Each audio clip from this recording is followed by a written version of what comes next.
السلام عليكم ورحمة الله وبركاته، أسعد الله أوقاتكم بكل خير. تاهو 2015 يشتكي من تفتفة، أو زي ما نسميها بالمصطلح الصح مسفاير. طبعا السيارة هذه حسب ما جاني إنه توظب المحرك حقها من تكايات وعمود تيمن وما أدراك، ويقول بعد فترة أمورها طيبة، ولكن صار رجعت عنده تفتفة. وبعدين يقول سوالها تصفية. ايش التصفية اللي سوالها؟ يقول تنظف بوابة وحساس الهواء وتغيير بواجي واعتقد سلك بواجي ونفس الشيء. وبعدها يقول اضطر انه سوالها تنظيف بخاخات.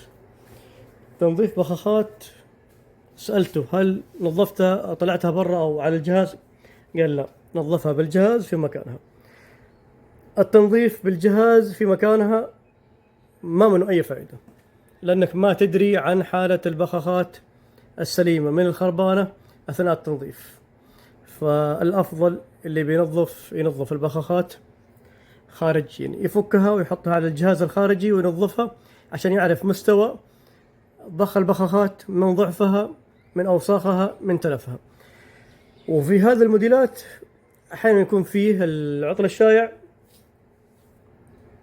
اللي هو أحيانا مشكلة ضفيرة البخاخات ما تدري عنها، اللي لازم تفك ثلاجة المحرك. وعلى حسب كلامه سبحان الله، وكأنه يدعي للشك انه فعلا الاشكالية من بخاخات او ضفيرة، انه سبق لما فك التكايات وغير التكايات وما ادراك وفك الثلاجة، يقول انه كان في ظهر التماس في الضفيرة وسوالها عزل. ما ادري عن العزل اللي سوالها، الله اعلم. فالحين بنشيك على، طبعا انا قد فحصت قبل كذا وعن طريق البيانات الحية. طبعا فحص كمبيوتر ما عندي الا يعطيني في سفاير او مسفاير فقط، ما يعطيني سوى المسفاير. المسفاير اسبابه كثيره، بواجي، اسلاك بواجي، كويل، تكايه، بلف داخل الراس، ضعف سرندل ما تدري عنه.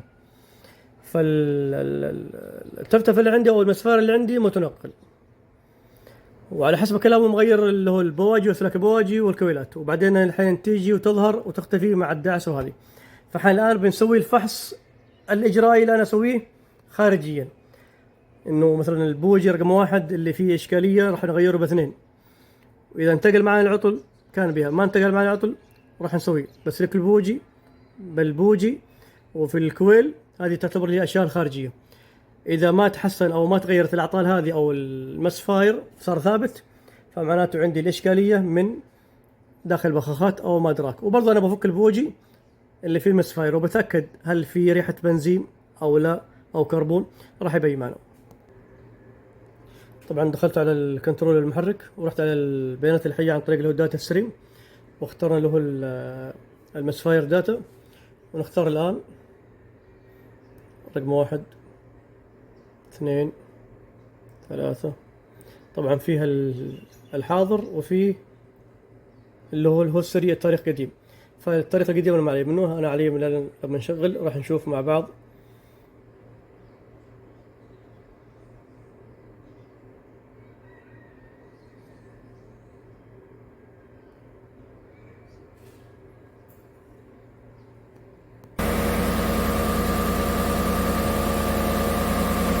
لاحظوا 1 و3 و8 تروح وترجع، لكن دائما اللي اكثر انا لاحظته اللي هو رقم 1 ويزيد وينقص، وهو اللي دائما يتكرر. هذا الحين سيارة باردة، لاحظوا الآن صار 5 و6 و7. يعني ما تقول انه مشكلة ثابتة في سرندل واحد عشان مثلا نشيك او نغير، لكن الاكثر في واحد.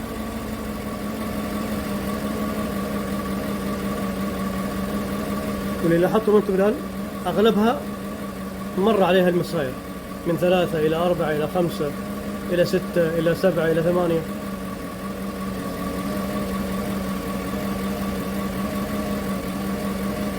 حتى الجهاز يهتز.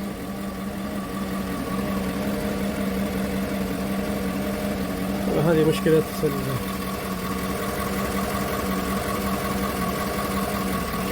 من أعلى مشكلة ومن أسفل مشكلة. طيب الحين شو سوينا؟ بطفي وبشيك على رقم واحد. رقم واحد عندي هنا اللي هو هذا أول واحد. فكينا البواجي رقم واحد، وهذا عندي البوجي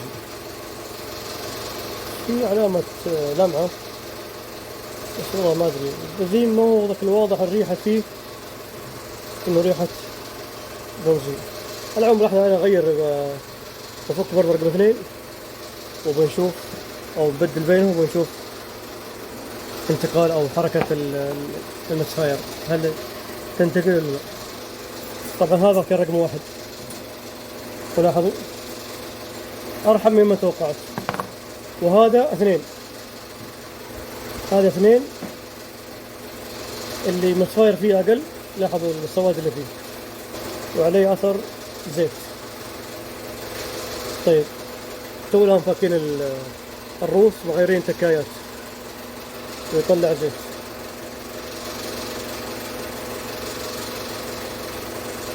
على العموم بحالتهم راح أبدل بينهم. لاحظ الآن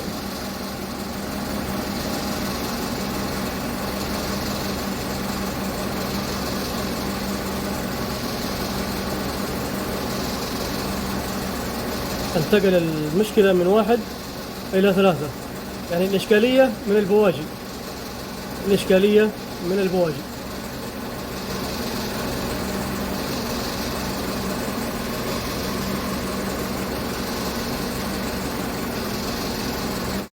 طيب بحاول أصنفر البواجي أو يمكن أغيرها بالمستخدم وبنشوف. هذه عندي الآن اثنين مستخدمة، أقول إن شاء الله إنها نظيفة، راح أركبها ونشوف.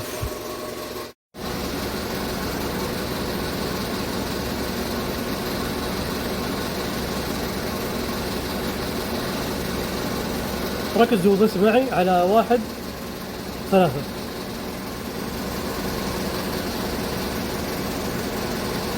الآن وين انتقل أكثر ترتفة؟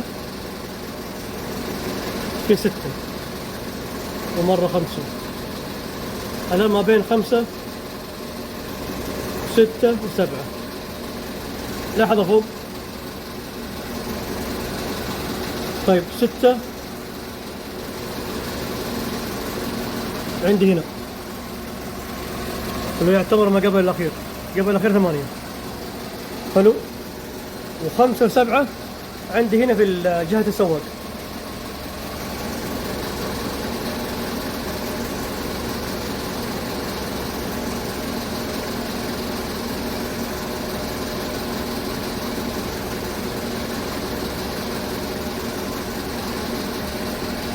واحد 3 ما عاد فيه.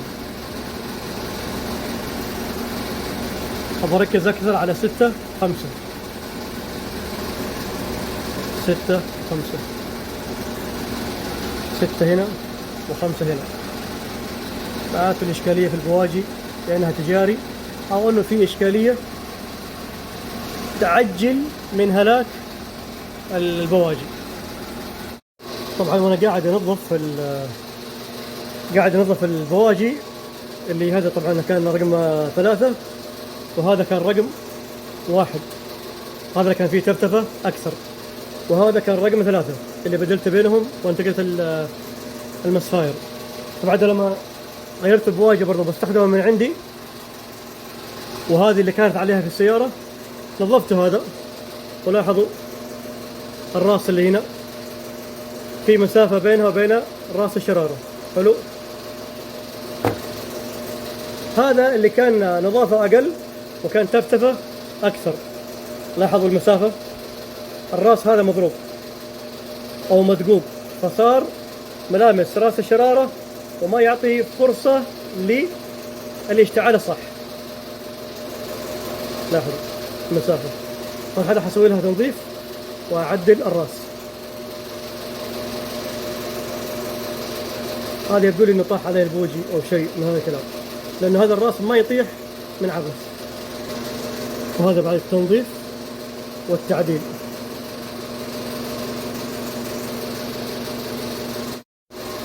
هذا رقم 6. ولاحظوا المسافة، لاحظوا المسافة مرة قريبة، ما أدري طاحت عليهم ولا هم مسوينها متعمدين، الله أعلم.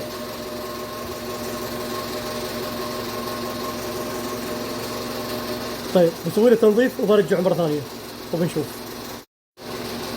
طبعا أنا نظفته ورجعته، إن تحسن راح أرجع حق 1 و3، إن كان برضه تمام راح أكمل على بقية البواجي وأسوي لها تنظيف وتعديل على فتحة الراس اللي في حق الشرارة.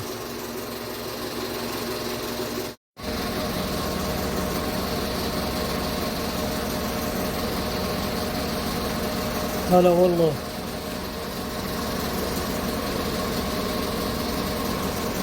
ستة ما فيه، الآن ما بقي معي إلا 5 يروح ويرجع.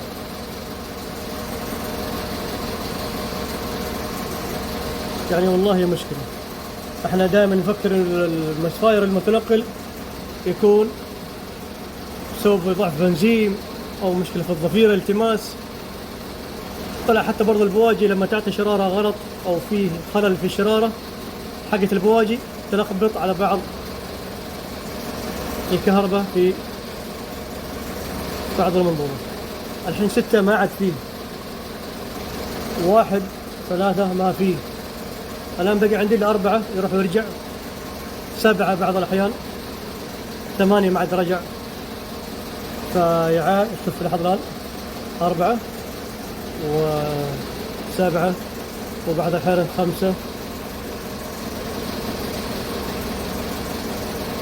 فلازم أفك على البواجي كلها وراح أشيك عليها. هذا الحين 2 وهذا 4. لاحظ 4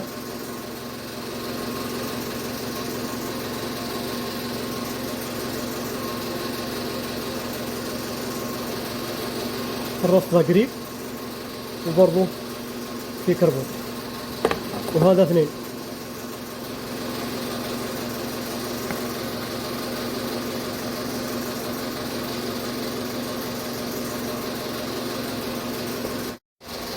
فكيت رقم 5 و7.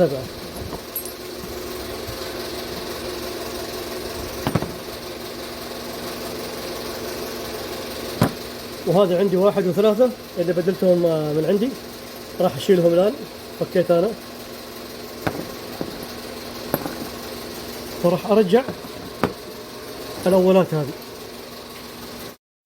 وراح أرجع حق 1 و3 وعلى مغسلة جاهزة نظيفة، وراح نرجع كل شيء مكانه بعد ما ننظف. بس الحين راح أكمل 5 و7، وهنا راح أكمل 1 و4. يبقى لي عندي فقط 8. أبى أحاول أفك، وإذا فكيته كان يبقى ما فكيته ولا عد. لكن الحين عندي يصير 2 و4 و6 يتم تنظيفه. يصير كذا كنا عندنا التنظيف، أو راح إن شاء الله نسوي تنظيف للطقم البواجي بالكامل. فكينا 8 كلها. هذه 2 اللي نظفناها سابقا، وهذه الآن 2 اللي فكيناها مؤخرا اللي هو 5 و7، وهذا 1 و3. هذا الآن جهة بنك 1. وهذا رقم 6 اللي نظفناه، بس فكيته عشان يكون على بينة أن 8 كلها تم فكها.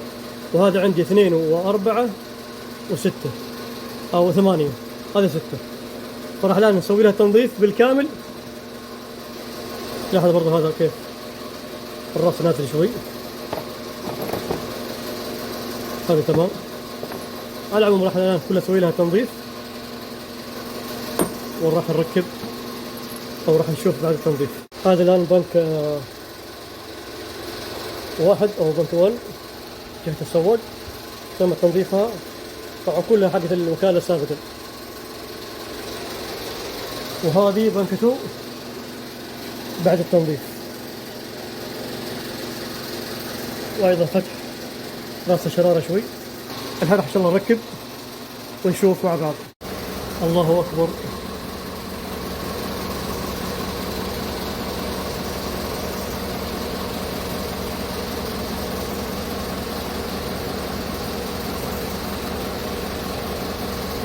فرق كبير.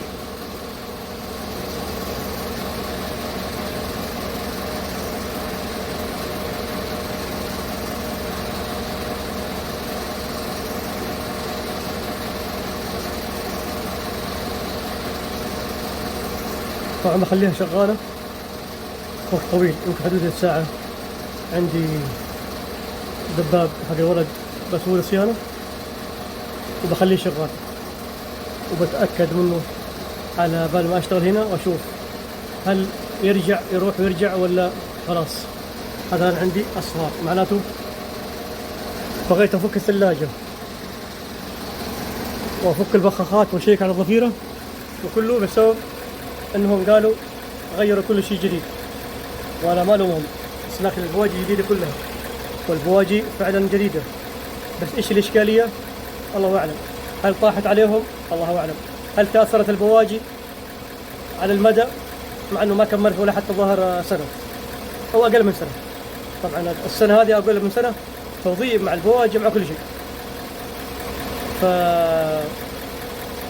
أو هذه كان مشكلة ضغط الراس حق الشرارة، الله أعلم. على العموم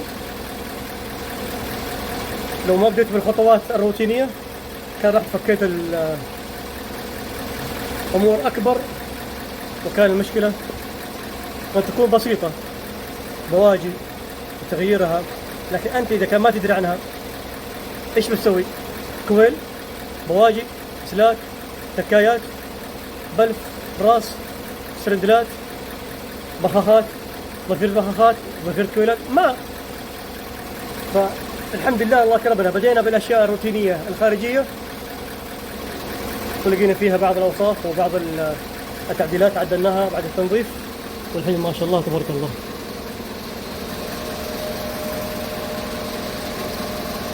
وعلى بواجي الأول ما جبت شيء مرة عندي، حتى البواجي اللي أنا غيرتها رجعتها. الحين اللي عليه كله حقت الأشياء اللي هم غيروها جديد. طبعا الاستخدام السيارة هذه استخدام يعني ايش اقول لكم، من الناس اللي ما له خبرة في السيارات نهائيا، او ممكن هم جديدين على السيارات، ولكن ما قلل منهم. ولكن في بعض الامور، العارض حق البطارية تم تغييرها وللاسف ما رجعوها، قالوا لهم ما لها داعي، الله اعلم، او انه حتى ما عندهم خبر بها.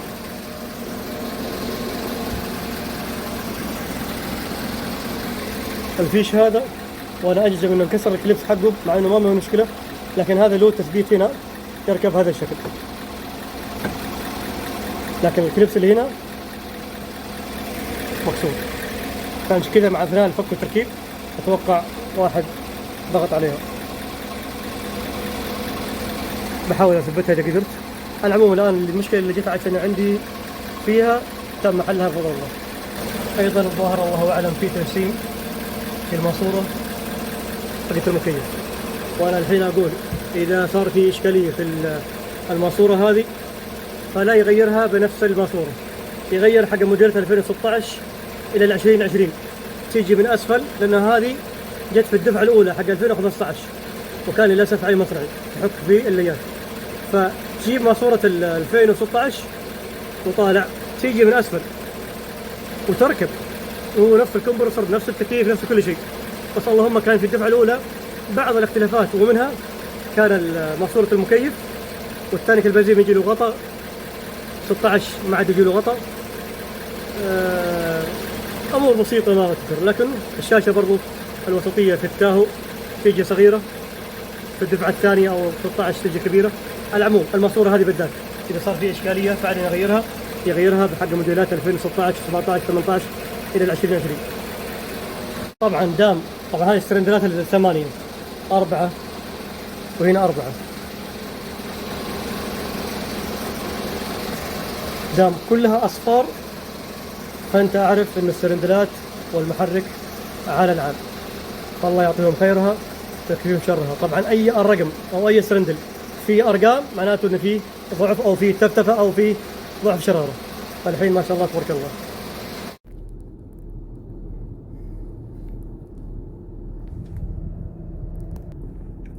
هذا مع التعشيق الان، ناخذ فيها مشوار نتاكد منها بس.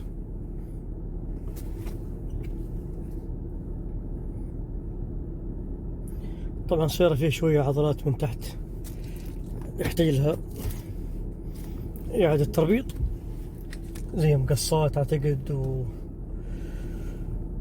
والله أعلم.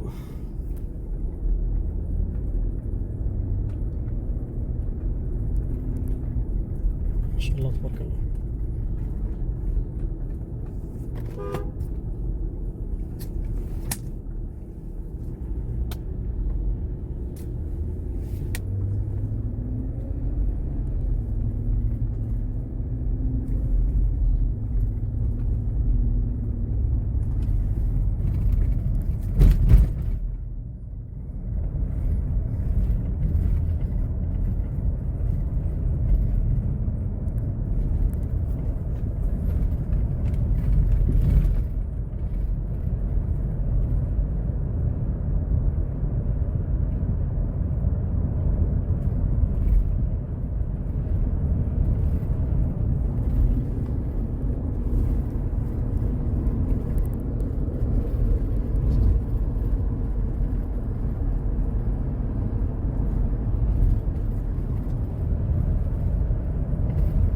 شاء الله تبارك الله. شوف أوصل السرعة 110 ترجع تشتغل، وإذا هديت تطفى. بس دحين شوف شغالة باقي كذا، في نتعة في النمر. تفتف تروح ترجع. الصباح كان موجودة وأنت يعني جبتها لي المقطع موجود وهي واقفة، التفتفة موجودة. شوف الحين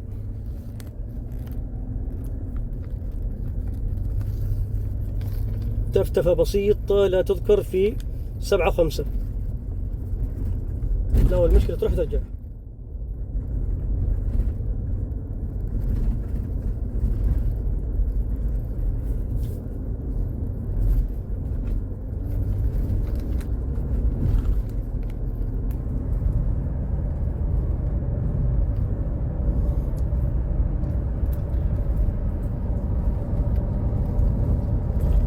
سبحان الله، ليش الحين ما ولعت لمبة الماكينة؟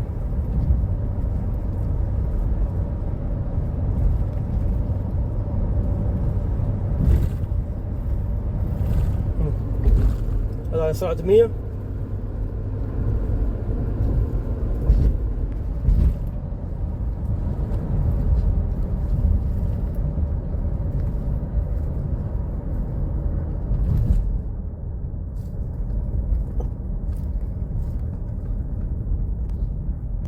يا مستر أحمد،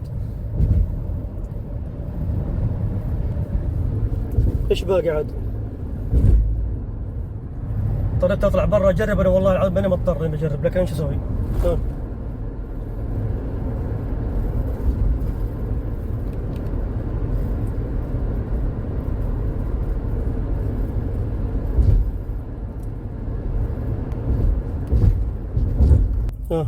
مع المطب أهدي. هذا مع التهدئة عشان الواحد ما يقول والله يمكن استخدام عادي. هذا الحين مع المطب تقاطع، والآن بدعسها شوي.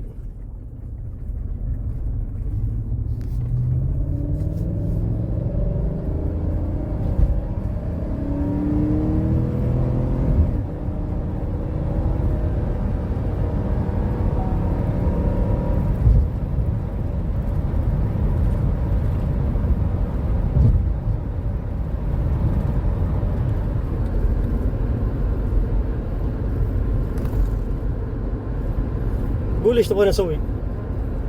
افحص اشياء انا ما عندي شيء واضح. فرق بين الصباح او امس واليوم، فرق. الحين لا ولعت لمبة الماكينة معي ولا شيء. انا ما اكذب اخويك او ولد عمك، فعلا لمبة الماكينة عنده ولعت. يعني الحين انا طيب ايش اسوي هنا؟ الحين ايش تبغاني اغير يعني؟ اذا كل شيء عندي هنا صافي حتى مع دعساتها.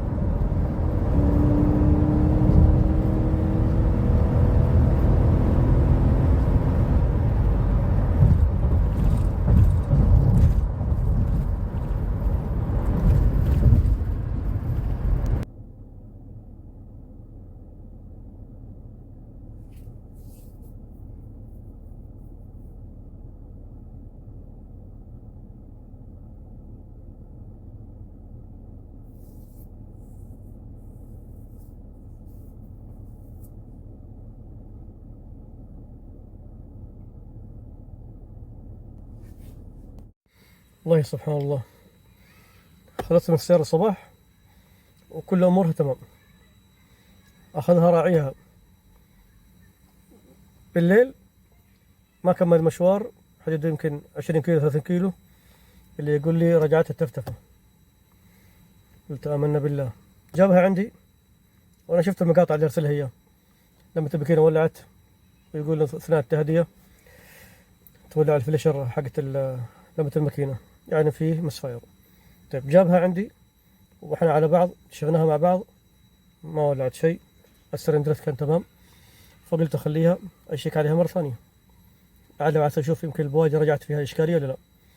فطلع من عندي وجربتها، مقطع فيديو مسجل من اليوم بداية طلعت أنا فيه لين جيت. والمشكلة بعض التجارب اللي نزلتها راح بعض القنوات أو بعض التواصل الاجتماعي زي التيك توك راح يحذف المقطع، لكن راح أنزله. وبعض السرعات أنا جربتها مو عشان الواحد يقلدها أو إنه حبيت بس أطبق أو أفحص أو أختبر، وعلى هذه السرعات المختلفة، ومع ذلك ما شاء الله تبارك الله. فعن نفسي الآن قلت له ياخذها ويجربها استخدام طبيعي، وقت ما ترجع المشكلة يجيبها لي، لأن الحين المتهم الأكبر إن كان في إشكالية ورجعت ضفيرة البخاخات أو البخاخات. فالحين بس قبل ما نسلم السيارة راح نسوي البرمجة، لأنه يقول عنده نتعة في الجير أثناء التهدئة. نروح على كنترول الجير، نروح على ضبط الوظائف، وعندي هنا حقة اللي هو برمجة الجير. يطلب مني شبكة، والله هي شغلنا الشبكة. هذا عندي الآن خيارة الريست، أضغط كلمة ريست هنا يطلع لي كلمة ريست هنا. لاحظ الآن كذا تمت البرمجة حقت الجير.